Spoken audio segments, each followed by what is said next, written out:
룻기 2장 1절로 16절까지 말씀을 교독하시겠습니다.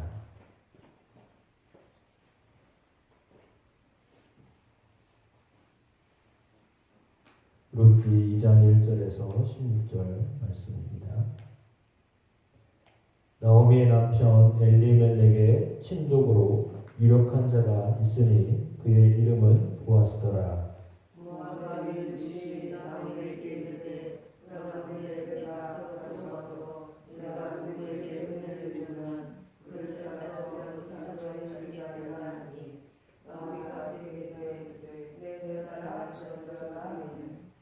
룻이 가서 베는 자를 따라 밭에서 이삭을 줍는데 우연히 엘리멜렉의 친족 보아스에게 속한 밭에 이르렀더라.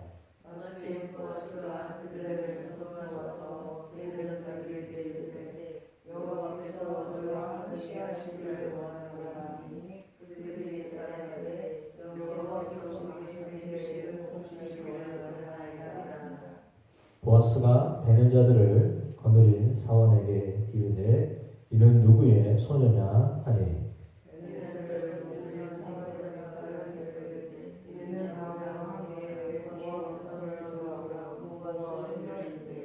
그의 말이 나로 베는 자를 따라 다른 사이에서 이삭을 줍게 하소서 하였고 아침부터 와서는 잠시 집에서 쉰 후에 지금까지 계속 하는 중이니이다.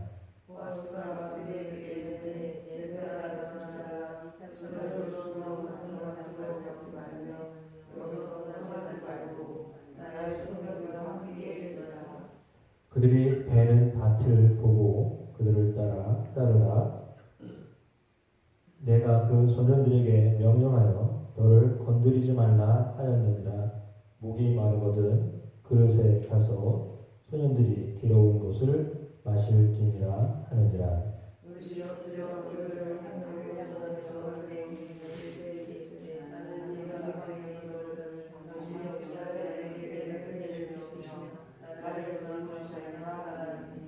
보아스가 그에게 대답하여 이르되 내 남편의 불륜으로 내가 시어머니에게 행한 모든 것과 내 부모와 고국을 떠나 전에 알지 못하던 백성에게로 온 일이 내게 분명히 알려졌느니라. 여호와께서 내가 하나님의 보답하시기를 원하며 이스라엘의 하나님 여호와께서 그 양떼의 공물을 만들어 우리에게 온전한 상 주시기를 원하노라 하느니라. 룻이 이르되 내 주여 내가 당신께 은혜 입기를 원하나이다. 나는 당신의 하녀 중에 하나와도 같지 못하오나 당신의 이 하녀를 위로하시고 마음을 기쁘게 하는 말씀을 하셨나이다 하니라. 식사에 보아스가 이르되 일로 와서 떡을 먹으며 내 떡과 너희 식사하고 룻이 곡식 베는 사람 앞에 앉으니 그가 그 곡식을 주매 룻이 배불리 먹고 나가더라. 룻이 이삭을 주우러 일어날 때에 보아스가 자기 소년들에게 명령하여 이르되 그에게 곡식 단 사이에서 줍게 하고 책망하지 말며 또 그를 위하여 곡식 바다에서 조금씩 뽑아버려서 그에게 줍게 하고 꾸짖지 말라 하니라. 아멘. 룻기 1장에는 나오미와 며느리 룻이 어떻게 베들레헴에 오게 되었는가를 설명해 주었습니다. 그리고 오늘 본문에는 드디어 베들레헴에서 실제 삶을 살게 되는 룻의 모습을 우리에게 알려주고 있습니다. 엘리멜렉의 친족으로서 유력한 자, 그의 이름이 보아스다라고 했습니다. 친족이라고 하면 아는 사람이라고 하는 뜻에서 시작됩니다. 친족은 아는 사람인데 그냥 아는 것은 그냥 이름을 아는 것이 아니라 성경에 이제 안다라고 하는 뜻은 상당한 친밀한 관계를 이야기하는 겁니다. 그냥 그냥 알고 있는 사람, 이름을 알고 있는 사람이 아니라 속속들이 알고 있다라고 하는 것을 의미하죠. 그러니까 친족인데 잘 아는 사람입니다. 그러니까 남편을 잘 알고 있는 친족 가까운 사람들을 의미하는데요. 유력한 자가 있었다라고 했습니다. 여기서 말하는 유력한 자는 힘이 있는 자인데 힘이 있는 자는 큰 의미에서는 능력이 있는 자, 지혜가 있는 자, 더하기 하나님의 성품 가운데 하나인 자비가 풍성한 자입니다. 성경이 말하는 능력은 그냥 막 억압할 수 있는 힘을 가진 자만을 말하지 않냐고 성경이 말하는 능력은 자비가 들어가요. 긍휼히 여기는 그 마음을 성경에서 힘이 있는 사람으로 말합니다. 보아스라고 하는 이름도 역시 마찬가지입니다. 힘이 있는 사람이거든요. 그러니까 힘이 있는 사람인데 그 어떤 힘이 있는 사람이냐 말씀드린 것처럼 능력도 있고 성품도 아주 좋은 그런 사람을 말하고 있습니다. 그 사람이 모압 여인 룻이 나왔을 때 그에게 먼저 원하건대 내게 밭으로 가서 내가 누구에게 은혜를 입으면 그를 따라서 이삭을 줍겠나이다 하니 나오미가 그에게 이르되 내 따라 갈지어다 라고 했습니다. 어디인지도 모르고 갔습니다. 어떻게 알고 갔겠어요? 그러니까 저 사람이 힘이 있는 사람이었는지 힘이 없는 사람이었는지 독자는 알지만 지금 룻은 전혀 모릅니다. 아무것도 모릅니다. 백지 상태입니다. 그런데 이제 사람들을 따라서 가다 보니까 힘이 있는 사람이었습니다. 더군다나 엘리멜렉과 친족 관계였습니다. 전혀 알지 못했습니다. 룻의 경우는 그랬던 거죠. 뭐 나오미는 알았을 수도 있습니다. 아, 저에게 가면 조금이라도 도움을 더 받을 수 있겠다 싶은 마음에서 그 며느리를 보냈겠죠. 그러나 룻은 전혀 알지 못했습니다. 그래서 룻이 베는 자를 따라서 밭에서 이삭을 주었습니다. 우연히 엘리멜렉의 친족 보아스에게 속한 밭에 이르렀다 이렇게 말하고 있습니다. 그러니까 유력한 자가 있었는데 그의 집인지 모르고 갔었는데 가보니까 우연히 그의 집이었다 이렇게 성경은 말하고 있습니다. 우연히 간 겁니다. 그러니까 의도적으로 간 게 아니라 그냥 여느 집과 똑같은 마음을 가지고 가서 일했다라고 하는 것을 강조하는 거죠. 보아스가 베들레헴으로부터 왔습니다. 베는 자들에게 여호와께서 너희와 함께 하시기를 원하노라 이렇게 인사를 했습니다. 물론 이 말은 그들을 긍휼히 여기는 마음 가지고 일하는 사람들에게 하나님께서 함께 하시기를 원한다라고 하는 복된 이야기를 건넨 거죠.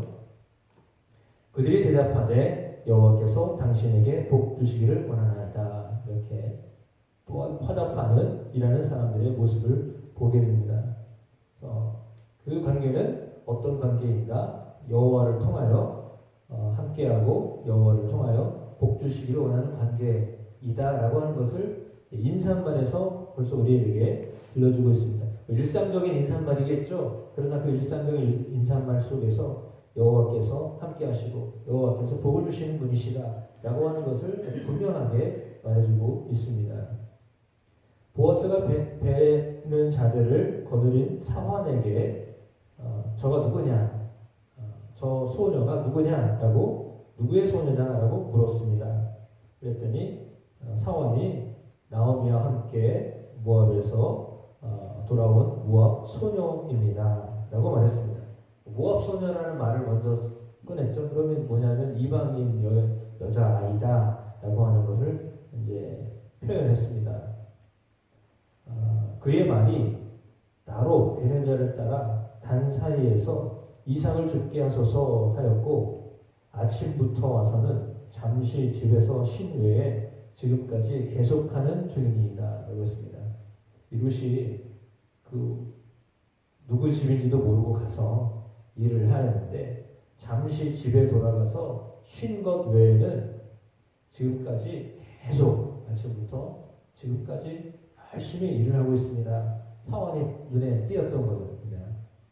이방인이었으니까 눈에 더 띄었을 것이고 열심히 일하고 있었기 때문에 눈에 더 띈 거죠. 그러니까 사실 성실하게 일하는 사람은 눈에 띄어지게 되어 있습니다. 일을 시켜보면 알죠. 우리도 이렇게 어디 가서 일을 하거나 또 누군가 일을 도와줘야 할 때 가서 보면 다 보입니다. 한 30분만 보면 압니다. 아, 이 사람이 어떻게 일하는 사람이구나. 보면 압니다. 주인도 보면 알겠죠. 그러면 잠깐 오전에, 그러니까 집에 가기 쉬기 전에 바짝 일하고서 그 다음부터는 설설 해야 되겠다, 눈치 보면서 해야 되겠다 이렇게 하는 게 아니라 집에 갔다 왔는데도 여전히 오전처럼 오후에도 열심히 일했다는 것을 말해줍니다. 그러면 롯이 어떤 사람인가를 우리에게 알려주고 있는 거죠. 알지도 못하는 집이에요. 어쩌면 한 번만 가고 안 갈 수도 있는 집이에요. 그러면 그 집에 가서 내가 어떻게 일해야 되냐? 이게 통법이 나오잖아요. 그러면 그냥 대충 가서 해도 오늘 일단 받겠지. 이렇게 일하는 사람하고 내가 열심히 해야지 라고 하는 사람하고는 일하는 정도가 다를 거예요. 그게 사원, 그러니까 감독하는 사람에게 눈에 띄었던 것으로 성경은 그렇게 기록하고 있는 것입니다. 보아스가 룻을 향하여서 뭐라고 부릅니까? 8절에 내 딸아 이렇게 부릅니다. 2절에 나오미가 룻을 향하여서 어떻게 부릅니까? 2절 하반절에도 내 딸아 똑같이 불러요. 딸이라고 부릅니다. 보아스가 볼 때도 보아스는 알았을 수 있습니다. 왜? 아, 친족이다. 알았겠죠. 그러나 이렇게 왜 우연히 갔다고 했기 때문에 나오미가 알고서 보낸 게 아니라 일하는 사람들을 따라서 가다 보니까 그 집에 갔었던 거고, 그러나 룻은 뭐 알지도 못하고 일했던 거고, 그러나 그를 바라보는 어머니의 마음이나 지금 보아스의 마음이나 어쩌면 이름을 부른 걸 보면 알아요. 그를 어떻게 불렀니까? 내 딸아 들어라. 이삭을 주우러 다른 밭으로 가지 말아라. 얘기를 들어보니 네가 아침부터 저녁까지 이렇게 열심히 했다고 하는데 됐어. 딴 집에 가지 마. 우리 집에 와. 계속 우리 집에 와라. 이렇게 된 겁니다. 목이 마르거든 소년들이 길어온 것을 마셔라. 다 아는 거죠. 목마른데도 열심히 일하지 말고 목마르면 좀 쉬면서 해. 그 얘기입니다. 좀 너무 열심히 하지 마. 요즘 말로 하면 너무 열심히 하지 마. 그렇게 하면 안 돼. 이런 말이 이런 투로 이야기하는 거죠. 물도 좀 마시면서 해라. 이렇게 얘기합니다. 그랬더니 룻이 어떻게 반응하냐면 엎드려서 얼굴을 땅에 대고 절하합니다. 납작 엎드렸습니다. 내가 이방 여인인데 당신이 어찌하여서 나에게 은혜를 베푸시며 나를 돌보십니까? 너무 황송했던 것 같아요. 그러니까 자기는 일한 것만으로도 너무 고맙고 감사했던 거예요. 나 같은 이방 여인을 여기서 일하게 해주시다니 너무 감사합니다. 라고 한 거죠. 그럼 어쩌면 반대로 말하면 속으로는 내가 잘리면 어떡하지? 내가 이 정도밖에 안 했다라고 꾸짖으면 어떡하지? 라고 하는 마음도 그 안에 있었던 거예요. 내가 열심히 할 수밖에 없었던 상황이죠. 왜냐하면 이렇게 일하지 않으면 내가 어머니를 봉양할 수 없기 때문에 최선을 다할 수밖에 없었던 거예요. 그래서 열심히 다했어요. 근데 정말 너무 감사하게도 다른 곳에 가지 말고 내일도 여기 와. 계속 여기 왔으면 좋겠어. 이 말을 들은 거예요. 합격이 된 거예요. 마음에 합격이 된 거죠. 그래서 보아스가 그에게 말합니다. 내 남편이 죽은 후로 내가 시어머니에게 행한 모든 것, 내 부모와 고국을 떠나 전에 알지 못하던 백성에게로 온 일이 내게 분명히 알려졌다. 오늘 본문에도 나와 있죠. 전에 알지 못하던 백성에게로 온 것. 알지 못하는 곳에 온 거예요. 전혀 낯설은 곳에 왔어요. 근데 여기 와서 최선을 다하여 일하는 모습을 보고 어머니를 위해서 사는 모습을 보니까 감동이 된 거죠. 왔다는 것 자체로도 감동이었는데 그 어머니를 위해서 열심히 이렇게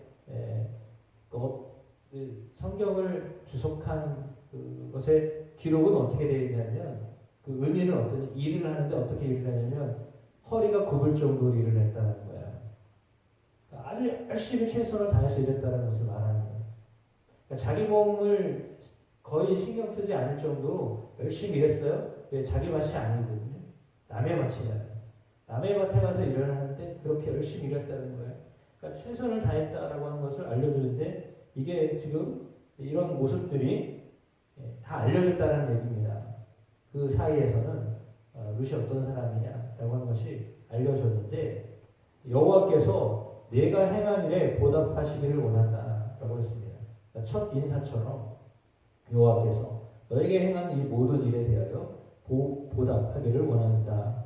이스라엘의 하나님 여호와께서 그의 날개 아래 보호를 받으러 온 내게 온전한 상 주시기를 원한다. 이렇게 그 세계에서는 요즘 우리가 좀 경험하고 있는 우리의 현실과 비슷하죠. 외국에서 살다가 남편을 만나서 한국에 들어와서 살고 있는 이 다문화 가정, 자녀들도 낳고 살고 있는 사람들을 생각하면 금방 이해가 될 것 같습니다. 근데 정말 낯설은 곳에 왔습니다. 어쩌면 뭐 부모님을 봉양하려고 이 나라에 와 있는 사람들이기도 하죠. 그들을 내가 보호해 주겠다. 그런 사람들을 보호해 주겠다라고 하는 겁니다. 여호와께서 너를 보호해 주시고 여호와께서 너에게 온전한 상 주시기를 원한다라고 하는 그런 믿음의 그런 고백들을 보아스를 통해서 듣습니다. 그때 룻은 대답합니다. 내 주여, 내가 당신께 은혜 입기를 원하나이다. 나는 당신의 하녀 중에 하나와도 같이 못하오나 당신이 이 하녀를 위로하시고 마음을 기쁘게 하는 말씀을 하셨나이다. 자기 마음을 너무 잘 헤아려 줘서 고맙고 감사합니다. 내 마음을 기쁘게 하였습니다. 라고 하는 그런 고백을 하게 됩니다. 식사할 때 보아스가 룻에게 말합니다. 이제 친밀해지는 과정을 지금 말하고 있습니다. 사실 일하러 온 사람하고 이런 이야기를 대화를 한다는 것은 쉽지 않은 일인데 오늘 더 친밀한 과정은 식사할 때 보아스가 룻을 초청했다라고 하는 겁니다. 이리로 와서 떡을 먹으며 내 떡 조각을 초에 찍으라. 그러므로 룻이 곡식 베는 자 곁에 앉으니 그가 볶은 곡식을 주매 룻이 배불리 먹고 남았더라라고 했습니다. 이삭을 주우러 일어날 때 보아스가 자기 소년들에게 명령합니다. 그에게 곡식단 사이에 죽게 하고 책망하지 말아라. 그러니까 곡식단 사이에 사실 지나가는 것도 이렇게 어쩌면 좀 마음에 안 들 수 있어요. 저것 봐라. 더 가져가려고 그러네. 열심히 해서 더 많이 가져가려고 하네. 이 욕심이 보이는 것처럼 보이는데 이 보아스는 그게 욕심으로 안 보이고 너무 이쁘게 보였던 것 같아요. 왜냐하면 의도를 알잖아요. 왜 그 아이가 그 룻이 왜 그렇게 열심히 사는지 그 의미를 알기 때문에 의도를 알기 때문에 그러면 제가 어디 가서 뭘 어떻게 하든지 그냥 보고만 있어. 간섭하지 마. 그냥 내버려둬. 하게끔 해. 이렇게 이야기할 거예요. 그가 배불리 먹고 남긴 것을 내어 시어머니에게 드렸다. 오늘 성경은 뒤에 18절에는 그렇게 이야기하고 있습니다. 그러니까 오늘 룻은 어머니를 따라서 베들레헴에 들어왔는데 정말 우연하게 보아스를 만났습니다. 물론 룻의 입장에서는 우연히 만난 것입니다. 그러나 하나님이 보실 때는 계획을 가지고 섭리 가운데 만나게 하신 것입니다. 우연히 계속 겹쳐지고 있습니다. 우연히 또 우연이 되어졌습니다. 그러나 그곳에서 하나님, 오늘 그 우연 가운데 보아스가 룻에게 하는 말은 여호와께서 이렇게 쓰잖아요. 그게 뭐냐면 그것은 여호와 하나님이 준비하신 일이다라고 하는 겁니다. 그렇다면 오늘 우리 본문을 통해 우리가 깨달아야 될 것이 있습니다. 그것은 뭐냐면 우리는 우연히 하는 일인 것 같아서 일회 속으로 그칠 어떤 만남 내지 어떤 일거리, 이것들이 그냥 한 번으로 그칠 것이 아니라 하나님의 섭리 속에서 만남을 허락하신 것일 수 있다라고 하는 것을 오늘 본문을 통해서 우리에게 말씀해 주고 있는 겁니다. 그러니까 한 번 만남이 한 번 만남으로 그치지 않냐고 계속적인 만남으로 이어갈 수 있도록 하나님은 준비하고 계셔서 롯의 경우에 정말 하나님의 은혜를 경험하는 사람이 되게 하셨습니다. 어떤 사람인데요? 상처가 많은 사람인데, 그리고 이방 여인인데, 남자도 아니고 여자고 상처가 많은 사람인데, 그럼에도 불구하고 하나님 그를 통하여서 역사하고 계셨다라고 하는 것입니다. 하나님은 어떤 사람을 사용하실 때 그가 어떤 사람인가 상당히 주목하여 보십니다. 이방 여인이고 자격 없는 것 같았는데 하나님 그를 통하여서 다윗의 조상이 되게 하셨습니다. 이건 완전한 은혜입니다. 하나님의 전적인 은혜입니다. 그 은혜 속에 들어가게 된 겁니다. 하나님의 그 은혜를 받은 자가 된 것입니다. 저나 여러분이나 모두가 다 전적인 하나님의 은혜 가운데 들어가는 자로 쓰임받는 삶이 되시기를 주의 이름으로 축복합니다.